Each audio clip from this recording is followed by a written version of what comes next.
Welcome to Pat and Allie Talks. I think we can call this one. Patrick Swift from the Amplius team, joined by Allyson Mangine. Allyson, how are we doing? I'm doing well. How are you, Pat? Good, thanks. Good. So to give the audience a little bit of background on this maybe first of its kind video, we wanted to give some updates, being that it's very close to the end of the year in November 2025, on some of the key tax legislation that was passed earlier this year through the One Big Beautiful Bill Act. We've had a fair amount of client questions and inquiries about things that have changed. We've tried to put out some content, but we thought this might be the best way to hit the nail on some of the very, very specific items for 2025 that are taking effect. Yes. And I think it's certainly been, just as we're getting close to the end of year, thinking about going into tax time, there have certainly been a few topics that have been top of mind with clients. So we just wanted to sort of elaborate here for everybody. So we hope everybody enjoys. Without further ado, we'll try to keep it relatively succinct, but just go through a few of the top provisions. Allyson, do you want to rattle off, kind of bullet point some of the things that, again, I'll preface, the act that was passed was a large one. There's a ton of tax provisions and non-tax provisions that were in the OBBBA. We just want to focus specifically on tax legislation for 2025. So not even anything that's changing for 2026, just for this year. So Allie, with that tee up, do you want to go through a few of the bullet points? Sure. I think we can maybe start with what's stayed the same.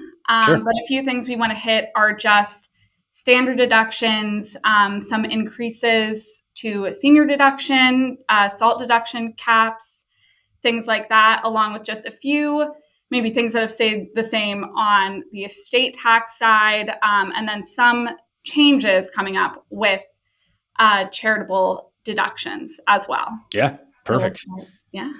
Yeah, and to your point, we hadn't even prepared or talked about that, but yes, so many things have stayed the same, which I think is classic human psychology, that we are only focused on what's changed when really the whole conversation leading up to the OBBBA was whether things were going to stay the same or not. So yes, there's new provisions, but really I think the overarching from the whole tax part of the bill is our federal rates are staying the same, standard deductions are staying the same. The 2017 sort of, I guess, overarching law is what's remaining in place, right? So that's a good point by you. All right, so maybe let's kick off with the SALT increase. That was maybe the most polarizing political piece that was going back and forth in Congress for a while. And it was raised from the $10,000 limit that was imposed in 2017 to $40,000. Now, this affects, obviously, residents in higher tax states where you're paying more in property taxes or state and local taxes, where you were previously capped if you were itemizing your deductions at 10K. Now you can do up to 40. There are some provisions, but Allyson, what are your thoughts on it? How do you think it applies to clients? I think for anyone who is right in some of those states, especially right, our clients, New Jersey, New York, even where you're going to have, where that is going to put you over the standard deduction, it's going to have a pretty good impact there on your taxes. So it's certainly something, so people who might not have itemized in the past might have the ability to and have that benefit them. But it is a big jump, the 10,000 to 40,000. Yeah, it's a big jump. I suppose the one caveat we should mention is if your AGI is above a certain limit, you start to phase out of that deduction. I know it's $500K for married filing jointly. It might be the same for single. Is it both? I believe it is, because it's the same. It's $40K whether you're single or married filing jointly. Right. So the $500K phase out applies to regardless of your filing status. So I guess the good news is if your AGI is $500,000 or higher, yes, you lose the limit, but it only goes down to 10K. You don't lose it completely. So you just have the same impact that you would have had under previous law for that one provision. And if you're making $500K plus, hopefully you have bigger problems to worry about. But I think in general, and this is a theme for all these really topics, is it's why you should have a good tax plan. It's why you should have a good CPA, good financial advisor who's able to look at these things and incorporate them for you. to know where you stand as you get closer to year end. And if there are things that you may be able to do to reduce your AGI before the year ends, this is a provision that could actually impact you pretty big. Yeah.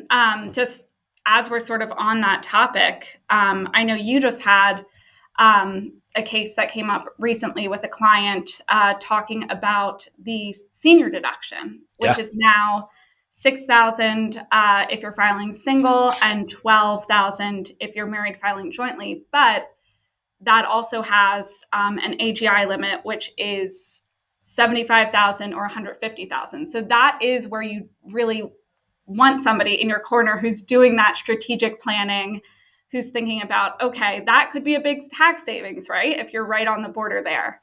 Yeah. So that's definitely another point where you want somebody to be looking at all of this with you. Yeah. And I think it's a good segue into that, the age 65 deduction. It's just to set the table on historically what's occurred there. There was previously a senior deduction for those age 65 and older. That was between $1,600 and $2,000, depending on your circumstance. That is actually still in place. That $1,600 to $2,000 deduction carried over. And there is a brand new deduction of another $6,000 per individual, so long, to your point, Allie, as you come in under those phase out thresholds. So if you look at, which is exactly the example I'll just give for a second here, is if you or are age 65 and older, married filing jointly, your AGI is under 150K, you're going to be eligible for the new senior deduction of $12,000 for total, the old deduction plus a higher standard deduction, because the standard deduction actually is increased by about $1,500 for those who are married filing jointly from where it was set to be for the year after this new act. So you get a big standard deduction that otherwise you wouldn't have gotten. And I just did sort of a fun play scenario for someone if they were able to maintain their AGI under 150K under what would have been 2025 tax law versus what is now 2025 tax law.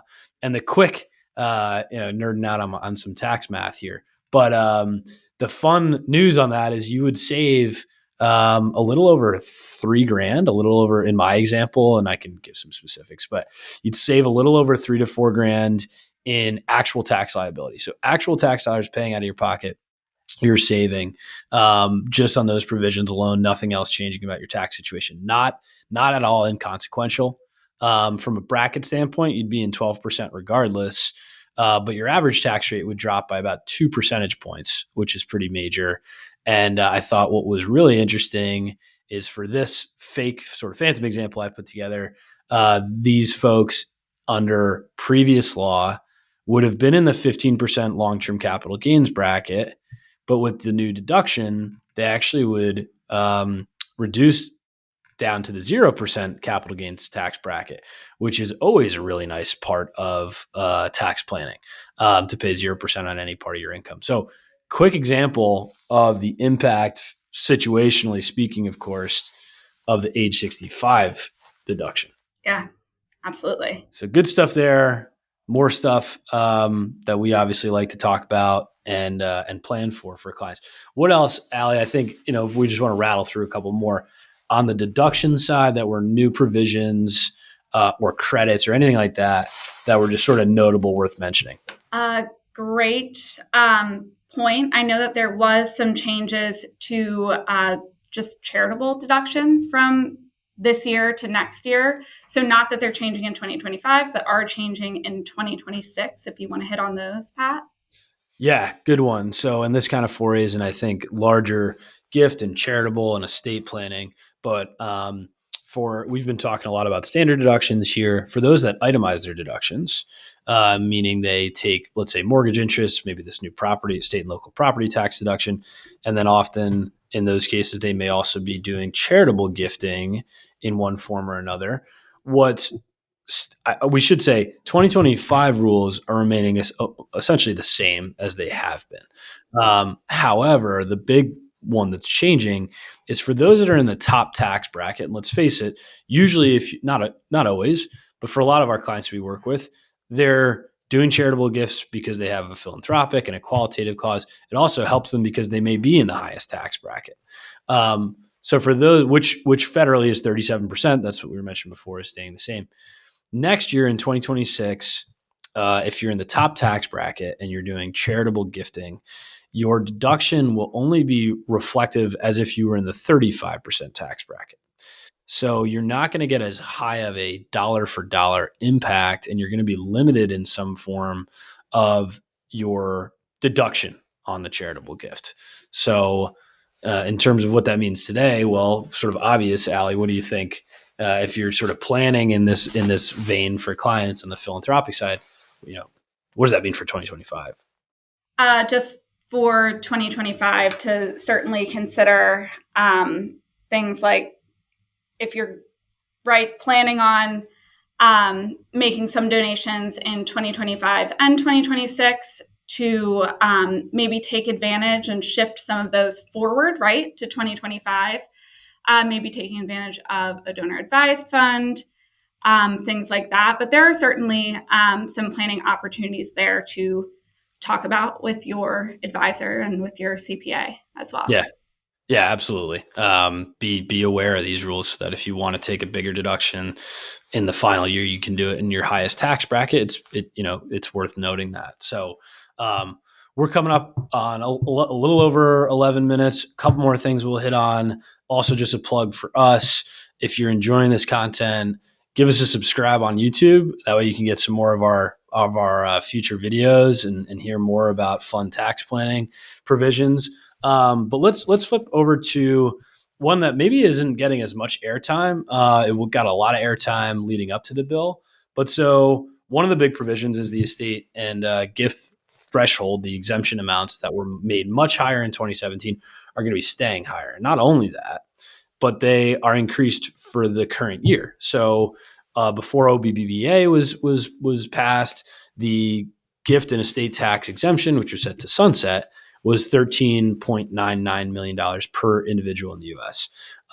It's now been raised for 2025 to $15 million. That's permanent and will be adjusted for inflation moving forward. So the one thing that I'll note here, and then I'm curious for your thoughts, Allie, is a lot of this stuff is psychological. To me, it's like, well, you didn't have this provision that might have helped you 3 months ago, 4 months ago, and now you do. So like maybe shift your mindset in how you're thinking about these things, and that alone, right? It's 15 million now. A few months ago, it was 13.99 in terms of the exemption amount. That is over $1 million that you just gained in a few months in an exemption amount. So that applies to things like if you're considering gifting parts of your estate to your children or to an irrevocable trust, and you're trying to do some of this planning. Well, this is a major home run for you, and this is something that you maybe want to consider from a psychological standpoint. Again, taking advantage of this year because you just got another $1 million in an exemption amount. So I don't know if you agree, disagree, have thoughts on how clients should be thinking about this one, but that's I definitely agree. And I think leading up, that was a huge conversation around this bill. And it certainly, I think, affected people where they may not have had a taxable estate at where we were at the beginning of 2025, but with the sunset on the horizon that they may have, it's certainly, I think a lot of people may have been in a holding pattern there around estate planning, but it's definitely something, just as tax law changes, it's always something. I know your estate plan is not always top of mind, but it's something to revisit and consider making changes just every few years even. Yeah, good point. I think we could do a whole video, much longer one, on all the impacts on estate tax and estate planning. But I just thought, again, psychologically, you're getting a nice bump there that you weren't expecting necessarily. And of the range of outcomes on that one, it went from you almost got you were going to get cut in half at the end of this year potentially on that exemption, and now all of a sudden you have another $1 million to work with that you didn't have a few months ago. The impact of that, I think, is just important to note. So I guess maybe last thing we'll hit on, just in terms of things that are in effect for 2025, are a few specific ramifications for really business owners. And we talked about them. I'll just give an example. This is a little above, I think, our pay grade. This is very sort of accountant heavy type rhetoric and tax law. But if you're a business owner, let's say you're in a capital intensive industry like manufacturing or construction, and you're buying, heavy machinery or equipment or anything like that, not exclusive to those industries, but just as in this example, you're going to get some flexibility now beyond what the 2017 law had in place around bonus depreciation and what exists under Section 179, which is expense capping. Now, both those provisions, more or less the punchline, the TLDR, is if you make a big purchase, you can now potentially deduct way more of it in the current year. And that is what those two provisions allow you to do. To give you an example, Allison and I were kicking around. Let's say you bought a piece of machinery for $5 million this year. What you would in theory do, and you have income that you want to offset from your business this year, you could take $2.5 million from the Section 179 expense cap, which is raised from $1.25 million previously. So you're getting a big bump on your initial expense deduction. And then the remaining $2.5 million of that purchase could then subsequently depreciated in a 100% bonus depreciation, as opposed to previously, you could only do, I think, 40%, and the remaining expense would need to be depreciated over the life of that equipment, which could be 7 years, 20 years, depending on the type of equipment. So now that full $5 million purchase is now able to be expensed in the current tax year, which might help you depending on if your income is much higher this year for that business or whatever the case may be. It just gives you a few more tools in your toolbox to do some capital planning around your business. So that was a big one, I think. Again, we maybe don't deal with every day, but it's something that could impact folks quite a bit.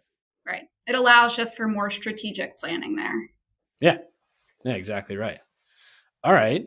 So I think we went a little longer than we thought, but I think we did a pretty succinct job in hitting the major provisions. Anything else you want to add here? I don't think so. Okay. I think we hit everything that we wanted to there. Anything else on your mind there? I don't think so. I think a reminder to check in with your advisors and your planners and your professionals before year end so you can have awareness and planning structure around some of these items. And give us a shout if you have questions or thoughts around them. So I suppose until next time, Allie, well done. Good chatting with you and good going through some of this stuff. You too. All right. All right. All right. See you, Pat. See ya.